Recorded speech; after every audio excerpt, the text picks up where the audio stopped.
This is the Big O Show. This is the Big O Show. Let's get Wes Goldberg on. You can follow him on Twitter, WC Goldberg. You can catch him on Locked On Heat. He and his partner, David, do an excellent job covering the Miami Heat. Let's bring him aboard. Wes, good afternoon, young man. How are you doing, sir? I'm doing well. How are you? Thanks for having me on. Great to have you on, my brother. You guys do an excellent job, you and David, talking a little Miami Heat. First of all, does it look to you like Denver woke up? It does. It looks like Denver figured out the puzzle. It looked like Nikola Jokic figured out exactly how to beat this Timberwolves defense to the point where he beat them to a pulp. It was a clinic last night. Yeah, the 40 points. Yeah, the 13 assists. Yeah, the 7 rebounds. To me, what stands out is the 0 turnovers, right? Just this guy was just unbothered by a defense that really bothered him for a couple of games there. And so, Nikola Jokic, I thought this was a really important game for him, for his legacy, for all those things.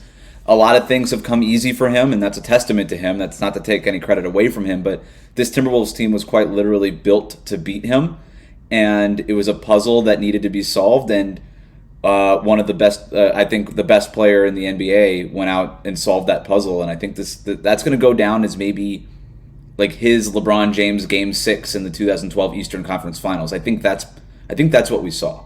Yeah, no, I'm with you. And on the flip side, it's funny because we have a player that has the effects of Thibodeau from not just games but practice, and he's got a lot of wear and tear and mileage on his body.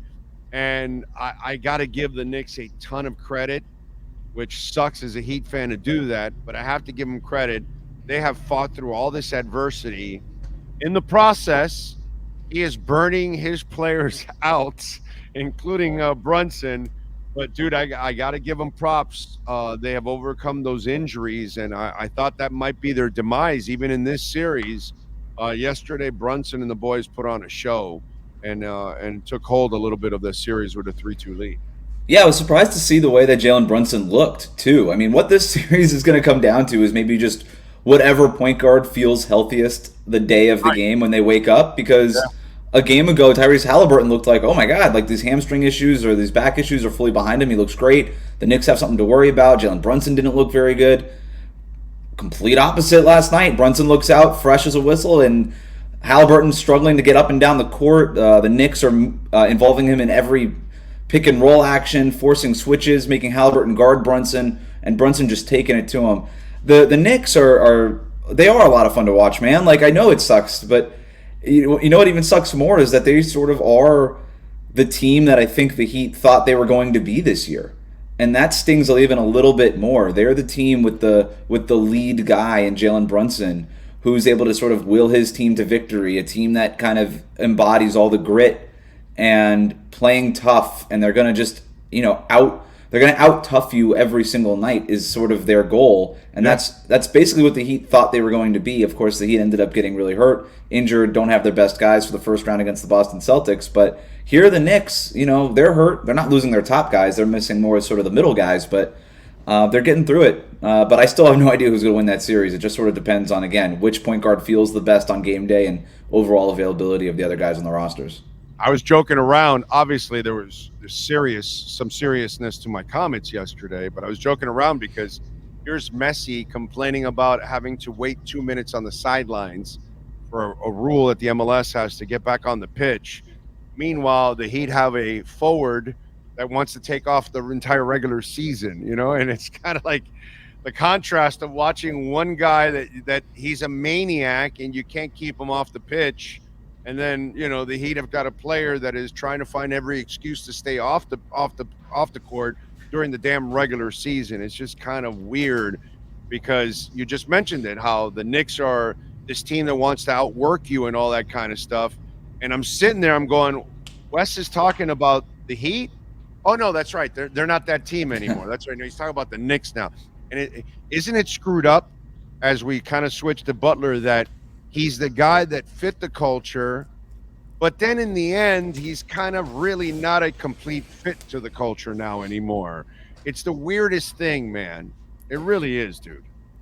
It's tough, and I find myself really grappling with how to cover Jimmy Butler in a fair way, because it's also important to remember the guy's 34 years old. He's going to be 35 by the time next season starts. But, it's not you that's frustrated or me that's frustrated that matters. And I've taken plenty of heat for going at Jimmy Butler this regular season. I don't think that he approached it the right way, and I think a big reason why the Heat ended their season when it did was because he wasn't available. Like, if you just avoid the play-in tournament, you don't have Kelly Oubre land on your knee during that week. I mean, you're off that week waiting for somebody else to get injured, potentially. You're even fresher. And you're even more fresh for the playoffs. So, look, this team, like, this idea that the Heat have sort of solved the regular season and proved that it doesn't matter was always just a bunch of baloney in the first place, and they would be the first ones to tell you that. They did not want to be in the play-in tournament 2 years in a row. That's not a great strategy. But all of that said, I understand Jimmy Butler wanting to save himself in the regular season for that playoff run, but Pat Riley is clearly frustrated by it, and that's why I was kind of going back and saying it doesn't matter that you're frustrated or that I'm frustrated or that we're trying to figure out how to cover this guy. It's Pat Riley's frustrated with it. Don't take our word for it. Just listen to Pat during that 43-minute press conference continually go after Jimmy Butler and his lack of availability and basically say, we're not going to pay you if you're not more available. We're all of these things. So that's the person whose opinion matters the most here. And so, yeah, it's something that this team needs to figure out. It's something that Jimmy Butler is going to have to figure out. But again, how do you do it fairly? Can you really expect a guy who's going to be 35 next year to somehow get healthier and more available and start to get better at basketball when most players in their mid-30s start to get worse at basketball? No, that's not a realistic thing to expect. And so what do you do about it? Right? And I know that there's been conversations about trading Jimmy Butler and all those things, and perhaps that's what they ultimately have to come down to. But I also think about, like, 2013, 2014 Dwayne Wade, who was under his own maintenance program, but it wasn't as big of a concern because you had LeBron James at the peak of his powers carrying the load for 60-win Miami Heat teams that went on to go to the NBA Finals. But wait and a in minute. 2013 win the Finals. Here's the difference, too. Let's add context to all of this. In order for Dwayne Wade to play during those seasons, he would literally have to come to the arena hours before for specific treatments in order to loosen that knee up, in order to get on the court and play. The effort that Dwayne Wade made to play those games in itself is more effort than Jimmy Butler puts on to play during the last two regular seasons. So let's put context to it. Not only did Dwayne Wade have to play, and he was in his own maintenance, but he had to put a lot of effort into maintaining his body just to be able to take the court. And when he did, the effort was always there. He wasn't coasting. And that's the difference between all of this, where you're coasting to the back end of the playoffs, which, Wes, you've now had this pleasure and the honor that I've had for many years, where, like, for 14 years, I was a beat guy going there every day, and I know everybody in that damn building, okay? And the one thing you've been able to learn now over the last few years, does anybody in the tickets, in selling food, in media, and you see Tim Donovan and Rob Wilson and all these guys and Nick and all these guys, they're tireless workers. Everybody in that building is a tireless worker. It doesn't matter where you are. That entire organization strives to be great. I don't give a shit if it's Ed Philomela doing the video stuff. I don't give a shit what it is. These people excel at everything. If you go to that family thing that they have, I used to go every year. That's an amazing event. Everything they do is top notch. Why? Because every employee there works to their best ability every single day. And the guy that's paid the most all of a sudden is not going to work. Brother, that's not the example that franchise has set for 25 years under Pat Riley. And that's why Pat Riley is super pissed, because the most important employee is the laziest employee. And dude, he can't turn around and tell everybody to work their asses off, and then here's this guy coasting And that sets a terrible example. So you're right, Wes. It's the best point of all. Who gives a shit what I think about, what you think about, what Sean thinks about, what David thinks about your partner? That guy, Pat Riley, that's the guy that's super pissed right now. Super pissed. Yeah, and that's why you hear something like, you're going to talk smack about the Celtics and the Knicks, and you hear Pat Riley say, you should probably shut your mouth if you're not going to be on the court. That is frustration boiling over, and it's interesting to me that, one of the other things that came out of that press conference was Jimmy Butler didn't have an exit interview. Now, I don't know. Also, Bam Adebayo didn't have an exit interview. So you don't want to just point the finger at one guy, and Bam is held at the highest regard with the highest standard in that organization. So this means something. But we do know that Pat Riley did not speak to Jimmy Butler after the end of the season and before that press conference. And that's how he used that public platform to voice probably what he wanted to say to Jimmy Butler had they had an exit interview, was, we need you to be more available. And if you and your agent are going to come in here this summer and ask for an extension, well, we're not going to be in any rush to give it to you unless we get a promise that you're going to be more available. And by the way, what also came out of that press conference was the reveal that they gave him that promise last summer, right, and they didn't hold their end of the bargain of it. In the third game of the season, after Jimmy Butler missed all of the preseason, and in the third game of the regular season, he takes that off for rest.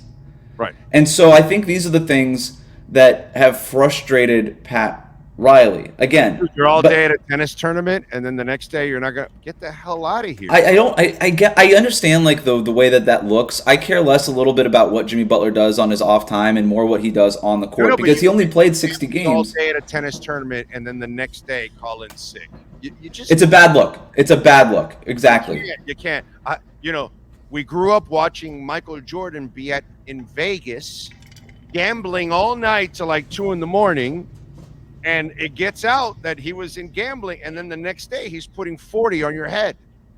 Yeah. So that's how it goes. Right. All right. You want to go out and party at the club? You want to go out and gamble till 2 a.m? You want to go be at a tennis tournament all day? Well, brother, you still got a responsibility the next day.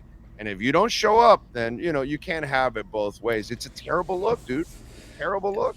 And you can get away with it, like you said, if you're going out there and putting up big numbers and carrying this team to wins and doing what you got to do. Who cares? Like, who cares if you're staying in Airbnbs on the road or if you're drinking 17 cappuccinos a day? Like, who cares? I don't care. Right. As long as you're showing up. Jimmy Butler played only 60 games in the regular season. I care less about that. Well, I shouldn't say less, but that's not just that he. How many games did he not show up for? One of the things I like about one of the things I like about you is one of the things you said on one of your shows is something that I've said also myself. It's not the 60 games. Right. It's really 40. Yeah. Because there's 20 that he plays that he's just hanging out and passing and he's really not engaged. He's just kind of coasting in there. He's really only trying like half the season maybe. And this is where, Wes, it gets crazy now. I'm about to tell you something crazy. You're no longer a star anymore. Stars have to carry you in the regular season and in the postseason. And if your star is only good enough to get you into the play-in, you're not really a star anymore, dude. Stars have to carry you up higher into the playoff standings. Yeah. So if you're not willing to put in the work, then, and here's the problem I have with this, Wes, and I think you kind of feel the same way. He knows, and I think the Heat know now, he can't make that commitment anymore. He can't play hard anymore every game. He can't give you 65, 70 games of hard play. Why? He won't be available for you in the postseason. I think he knows his body no longer can write those checks because his ego can't catch him anymore. Let's reverse the Top Gun line. It was the point that I was trying to get to before, where you got to be also sort of fair in the analysis of this. Is it for a lack of effort, or is it just is it laziness, to use your word, or is it just simply he just doesn't have it anymore and he knows it? And if that's the case, and I do think that that's the case, by the way, because not everybody is We can't look at LeBron at 39 years old and then be like, oh my God, this is unprecedented, and then hold everybody else to the same standard. It doesn't work that way. Bro, played till he was 40 also. I mean, sure, but he was 7 feet tall. Like Jimmy Butler, you mentioned like the wear and tear he had on his career early when playing for Tibbs with Chicago, right? All these things. That dude has made the most out of his talents and his body, and there's no question about that. But he's going to be 35. Players tend to wear down at this stage, right? And he could still be a very useful two-way player, but again, I've said the same thing. He is not a regular season superstar. The Heat don't have a regular season superstar, not anymore. He is a postseason superstar if you can get that far and you can get him there. He has proven that, but he's not a regular season superstar. You look at his numbers are basically RJ Barrett. If you just take Jimmy Butler's face and jersey out of the roster, and I'm talking about the regular season. Like, let's not get this twisted. But his numbers were R.J. Barrett's numbers this year. So you just take Jimmy Butler off the roster and replace him with R.J. Barrett, that team does not look very good anymore, right? It looks about like what it was, a play-in team in the Eastern Conference. And in the Western Conference, probably in the lottery. So it is what it is, but okay. Then what do you got to do if you're Pat Riley and you're the front office? Well, you got to go get that regular season superstar. You got to go get that guy. And if you can't, then you have, other decisions and tougher questions that you have to ask yourself. But that's why it is even more imperative now to go get that star. And those stars are really, really difficult to A, come by, and B, acquire. So, and what does that cost and all those kinds of things is a whole other can of worms. But can I throw something please. that I think is a bigger problem that we must talk about? I've talked about it on my show, and maybe I missed it on your show with David. But here's my problem now. I don't think you can get a star to come here anymore. Why? They go and look at the other star and they say, but wait a minute, hold on, dude. This guy doesn't play during the regular season. So what? I've got to now carry the entire load during the regular season? I'm an older star. So now you're asking me to come over, and then that guy's going to be just going and smelling coffee beans and riding horses and going to tennis matches? Is that what we're going to do here? And so, first of all, the promises are empty because they made it last year. So you can't live on a promise anymore. You really can't live on his body. You can't depend on his body anymore. And if you're an intelligent other star with his agent, you have to have that conversation. Wait a minute, are we going to Miami? And are you sure you're going to win there? Because Jimmy can't help you in the regular season. I don't think his body can hold up. So remember what you're getting yourself into. And I think now this is why he has to be traded. Because I don't think, one, they don't even have the capital to trade for a star. They're going to be outbid by everybody. I love when they say, let's see if Donovan Mitchell wants to come. Well, wait a minute, bro. First of all, we don't even know if he wants to leave. And even if he wants to leave, Miami's going to be outbid by so many other people for Donovan Mitchell because they don't really have a lot to give. And now you also have a star that you have to carry in the regular season. How much is that a problem now, Wes? Or do you think it's not a problem? Yeah, I think they'll probably have I wouldn't go so far as to say that they're not going to be able to get a star. I think I'm a little bit more bullish on their ability to get one than maybe you are. I think that there are stars in the league that want to play with Bam. And I think you can walk into this situation, and Eric Spoelstra, and be part of Pat Riley's organization, and all of that. And I think you can almost look at it the other way, right? Where you say, well, Jimmy Butler's vacated this spot. And now I can just walk in, turnkey, strong culture, great defense, a co-star in Bam who I could play off of, who doesn't want to be the main. Without Jimmy, you're saying without Jimmy. Even if Jimmy was on the roster, but you can even say like if I'm Donovan Mitchell, for instance, I want to use a name. I don't know if the Heat will get Donovan Mitchell, obviously, but if I'm Donovan Mitchell and I could look at this Miami situation, like, I can walk in and be the top scorer on a team with Bam and Jimmy Butler. Sometimes like I don't have to, quote unquote, sacrifice my touches because they don't want those touches, right? Jimmy Butler would be very happy, playing defense, getting steals, giving the ball away, because he did that to Caleb Martin for the last 2 seasons. Now, imagine if it wasn't Caleb Martin, if it was an actual superstar, right? Nothing against Caleb Martin, but and then for Bam, he just wants to set hard screens, get you the ball, play world-class defense. Like, that's his job. The fact that he's had to score 20 points per game over the last 3 years is ridiculous. That was never part of the job description for Bam, and he's had to do it. So I actually think that other stars could look at this and just be like, I could just sort of walk in, turnkey, be part of something, a winning culture, and probably be maybe the face of the franchise. You know this. You drive around Miami, you walk around Brickell, Jimmy Butler's face is everywhere. And it's like, that could be me. That could be me in maybe a year or two. I think that would be very enticing for different star players. But in terms of the other point about whether or not they have the stuff to trade for him, who knows, man? I've given up trying to figure this out. I think the league has spoken on Tyler Hero's trade value. Yeah, the Heat will have a couple of draft picks that they can move. I do think that the package that they tried to shop around last year, if it was Jokic, Jaquez, and Hero and picks, Hero is probably, his value has come down, but I think that package overall, that value has come up just because of what people like about Jokic and Jaquez. Right. But dude, who knows? But I don't want to give them up now. I don't want to give those. But that's the thing. I would rather see. Here's where I'm a little different, and I know Riley is a maniac, so he's going to want to go the other way. But I know he hates this rebuild word. He'd rather retool. I don't have a problem getting rid of Butler and then trying to build Hero's value next year to the point that maybe if he plays well, you can move him by the trading deadline, if he can stay healthy or something, and then get liquid, bro. And in the process, you're developing Jaquez, you're developing Jovic, you're giving them more of a platform and an opportunity to really step forward. And then as you're building this young core up, and what's the Alonzo kid? What's the name of the other kid on the bench that we haven't seen yet much, but there's a little some to him there. I know I'm dying to see him in the Vegas Summer League. What's the name of that other kid? Alondis Williams? Yeah. Whatever. And then you have a first-round pick and invest in that and start to develop all of that and get a little bit more liquid. And in the next year or two, then open yourself up to them when a star becomes available. Now you've developed Jovic and Jaquez and you've got Bam. Now you can bring in a star with a young developed core around him and then maybe, start to make a run. I don't mind taking my step back like you did in 08 and 09 before you went for it in 010. You know what I'm saying? Kind of do a reset. He talked about it in the press conference. I'm wondering if he's kind of preparing us for a little something like that. I know our Heat Nation is super spoiled, but you're so spoiled that, dude, it's all right to take a step back and reset a little bit and have some fun in watching young guys develop. I don't have a problem with that. I really don't, dude.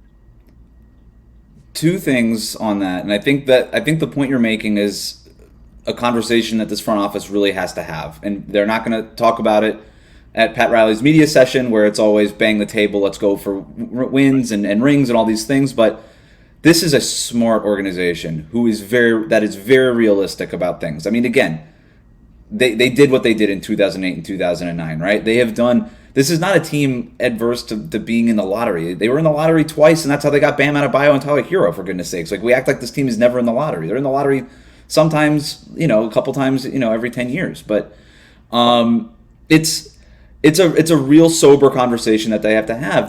The thing that you just struck is the real thing here. It's, do we want to trade Jovic, Jaquez, all the first-round picks, mortgage the future for somebody, and again, just to put a name to it, Donovan Mitchell, because he's the hot name that's out there. Do we think that Donovan Mitchell, Jimmy Butler, Bam Adebayo, and whatever we fill in on the edges, led by Eric Spoelstra, is enough to win a championship? No. And you have to, yeah, exactly. So probably not, but you have to ask that question. By the way, Riley answered that because he says you would weaken your bench. Right.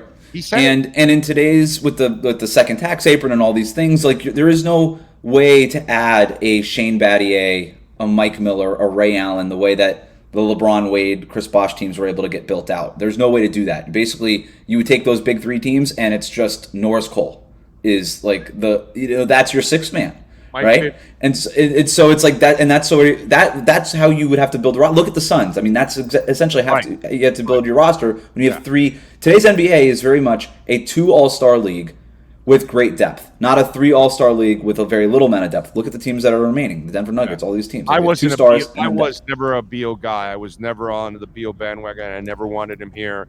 I don't think he's a dog, to be quite honest. I think he's a softie. So the second thing too is, you mentioned the step back. Well, what if you were able to, instead of, and this is another question that the front office has to ask, well, what if instead of trading Jovic, Jaquez, the picks, Tyler Hero, getting rid of our youth and our ability to kind of build around this team, what if instead of that package, for a superstar? What if we traded Jimmy Butler for stuff to go get that star? And that step back doesn't have to be a 2-year thing. It could just be right now. And you just sort of or a 1 year. repurpose the window. And you just say, for example, the Houston Rockets are sitting they have the 3rd pick in the draft. Could you trade Jimmy Butler to the Rockets for the number 3 pick and some salary filler and stuff like that? I don't know. Is it worth having that phone call? Probably, just to see. And then can you take all that stuff and move it to Cleveland in addition to some of the things you have now? Because like you said, maybe you don't have the stuff it takes to go get that star, but whatever you trade Jimmy for gives you the stuff that you need. You could do a 3-team deal where that step back never even happens in terms of not having that co-star next to Bam Adebayo.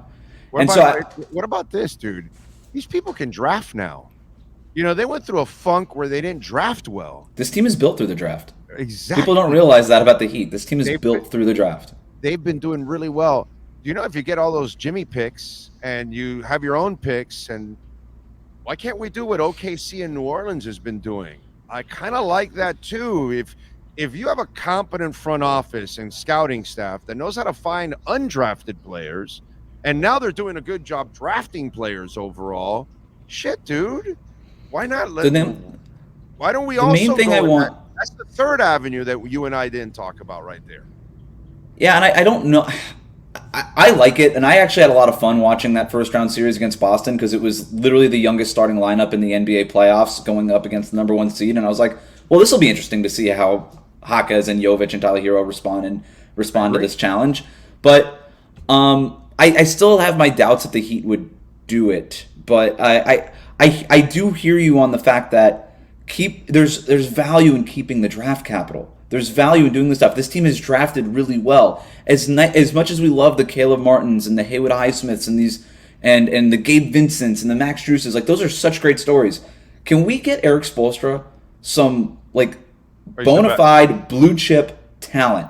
Give Spo a top 10 player. Give Spo the means to really go after this thing, and then you'll see him finally win his Coach of the Year award. You'll see the Heat rise to the top. I don't think the Heat need as much talent, quite frankly, as some of these other teams at the top of the league standings because they have the best coach in the NBA, and he's done the most with the least amount of quote unquote talent over the last couple of years. If you can get him to a point where he doesn't have to struggle through the regular season, have to keep tinkering, get him something that he can really build with and work with, and it's not always just Spo trying to create magic out of rabbits out of a hat and Band-Aid solutions here and there and 35 different starting lineups. Like, give this guy something real to work with because he's earned it. He's deserved it. And who knows what the Heat can do and Eric Spoelstra could do if he had something like that. Wes, let's be honest, dude. I've talked about this on the show. The first 20 years, you had the blueprint. The last 10 years, you didn't. You failed to follow the blueprint. The blueprint used to be go get stars. Mm-hmm.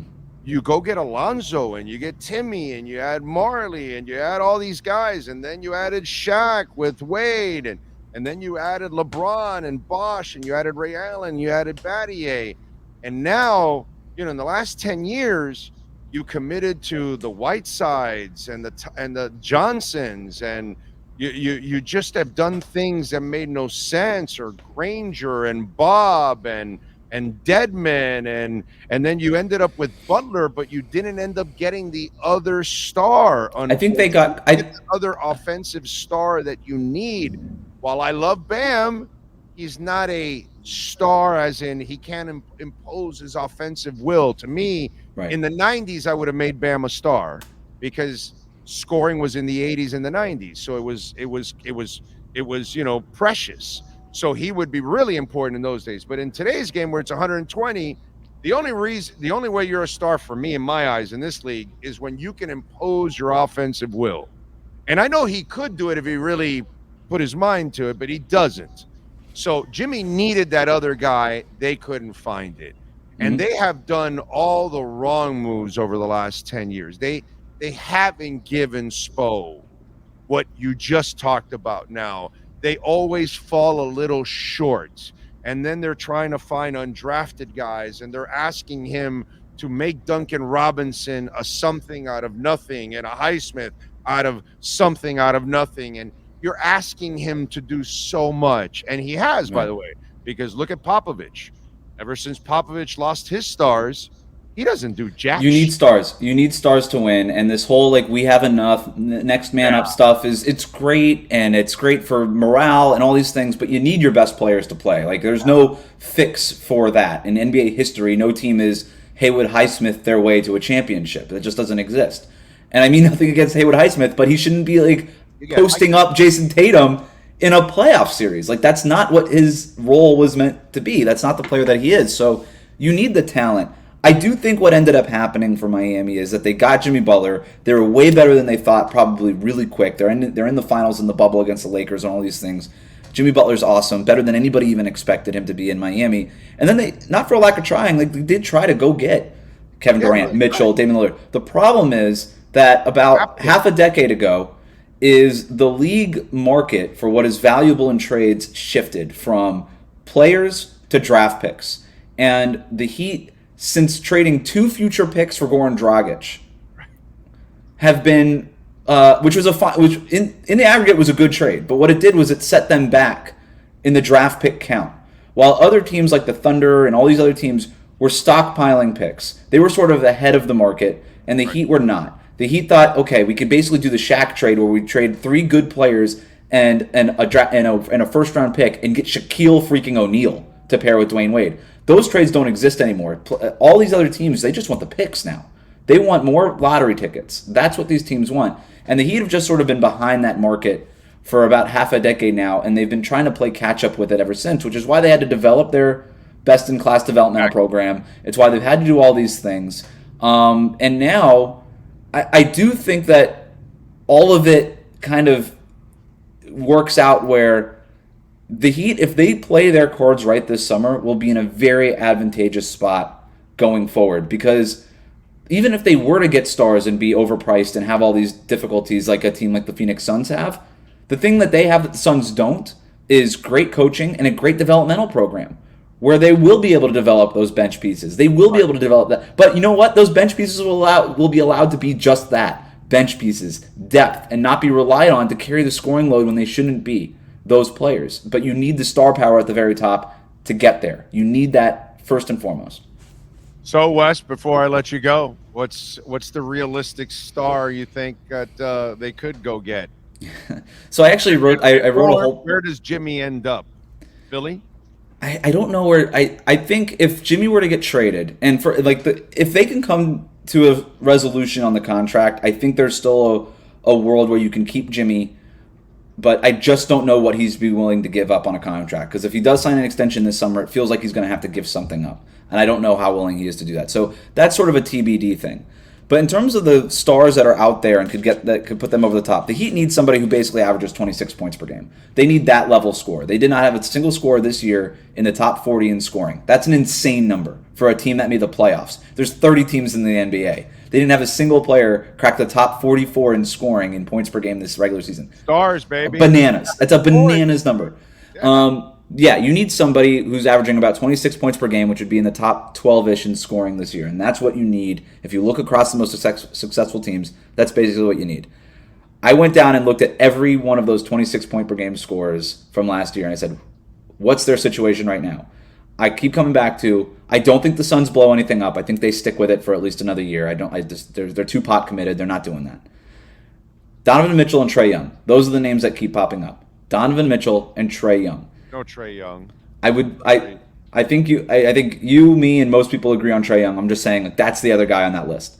So then it's Donovan Mitchell. The Heat have to do everything they can, I think, to make a real play for Donovan Mitchell if they want to maximize this iteration. And I think that even might include Jimmy Butler.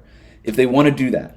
I don't know how you get that. They've swung and missed with this basic trade package over the last couple of years. Who knows if it doesn't mean that it won't work this time. Maybe it does. Maybe it doesn't. We already have Windhorst on ESPN saying that the Lakers and the Nets are putting their packages together. I don't think their packages are going to be very good.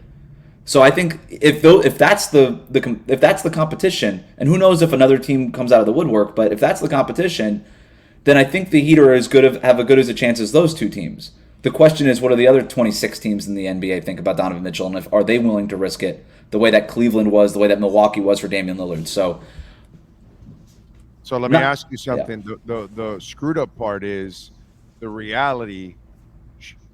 Riley hasn't really recruited a star since Shaq. Wade got LeBron, Bosh, and Jimmy. So, that's as much as I love Riley and I back up Riley to the death, and I'll never ever say Riley can walk out whenever he wants, because I was one of the idiots, Wes. I'm old enough to say, no, yeah, let's bring in Jimmy. Don Shula's days are done. And I said to myself, I learned my lesson then. When you have it good, even if it's rough roads, I'm gonna stick with my guy. I'm gonna do the Top Gun line. I'm gonna stay with my wingman. And I'm going to stay with Riley. Even through some of the rough patches here in the last 10 years, I'm staying with him. But reality is, Riley really hasn't brought in a whale since Shaq. It's been Wade, the secret weapon. So it's not Riley's job anymore, bro. Huh? It's not even Riley's job anymore, I would argue. That's on Eric Spoelstra, who's part of Team USA. That's on Bam Adebayo, who's going to be on the Team USA roster. We all know this is where all the recruiting starts, right? Is over the summer for Olympics, for World Cup stuff, for Team USA. Pat Riley is the figurehead of this whole thing. His influence is inescapable when you're in that building. But he has set the stage and has allowed now, I think, Eric Spoelstra to be the coach that players want to play for, and Bam Adebayo to be the co-star, the wingman that players want to play with. And so I think that would be the argument is Pat Riley's job isn't to throw the rings on the table anymore. Like, that's on Spo now. That's on Bam. That's on Jimmy. It's if he does want to, if he's willing to take a pay cut and stay here, that he can do that. That's totally an option for him.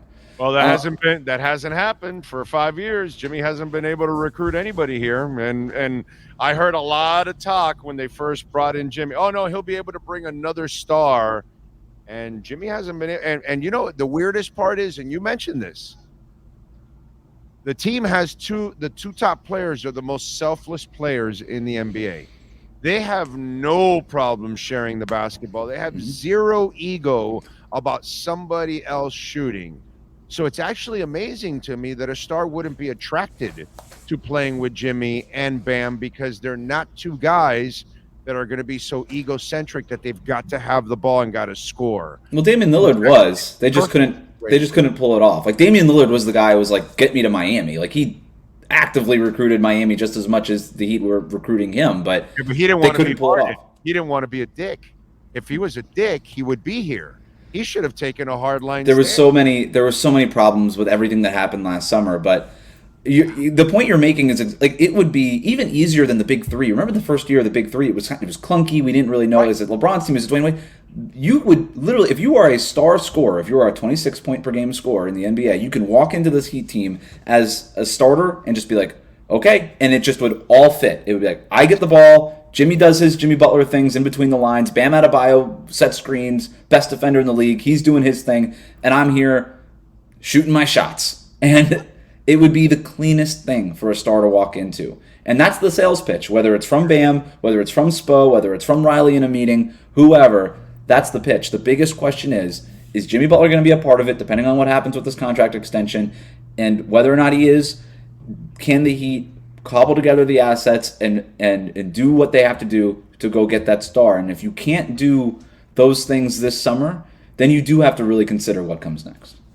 All right, Wes, tell them about you and David on Locked on Heat. What do you got going on? Hey, it's just daily Miami Heat content, YouTube, wherever you get your podcasts, Monday to Friday, half-hour episodes. We cover the biggest news. We have the reporting. We're covering the rumors. We do fun games. And we're there all off-season long, as well as obviously the regular season. I think we do a great show. We're the only daily Miami Heat podcast that's out there. We are the #1 Miami Heat podcast daily. And we really appreciate anybody. So you can find us on YouTube. If you're watching this on YouTube, hit that subscribe button here on the Big O Show. Do it over there on Locked On Heat. And you got all your Miami sports content that you need.